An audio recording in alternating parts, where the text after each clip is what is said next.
জুলাইতে যাদেরকে আমরা পরাজিত করেছি তারা বেনিফিটেড হবে। মাননীয় স্পিকার, এই চেয়ার আমি অনুধাবন করতে পারছি জনগণ বিচ্ছিন্নতা তৈরি করে এই সংসদে বসে, এসি রুমে বসে, এসি গাড়িতে চলে, মিনিস্ট্রির এসিতে বসে, বাসার মধ্যে 24/7 আনইন্টারাপ্টেড ইলেকট্রিসিটির মধ্যে থেকে জনগণের সমস্যা বোঝা যায় না। এই জন্য এই সংসদে যখন আমরা দাঁড়াই, আমরা জনগণের সমস্যা অনুধাবন করতে পারি না।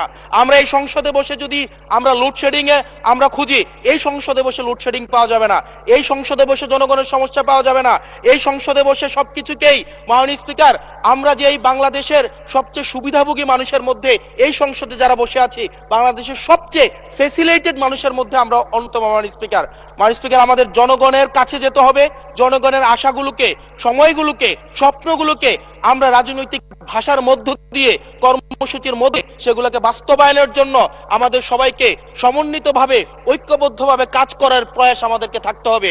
আবার যদি আমরা বিভাজনের রাজনীতিতে যাই, তাহলে সেখান থেকে বিএনপি বেনিফিটেড হবে না, এনসিপি বেনিফিটেড হবে না, জামাতে ইসলামী বেনিফিটেড হবে না, সেইখান থেকে বেনিফিটেড হবে আমরা জুলাইতে যাদেরকে আমরা পরাজিত করেছি তারা বেনিফিটেড হবে। মাননীয় স্পিকার,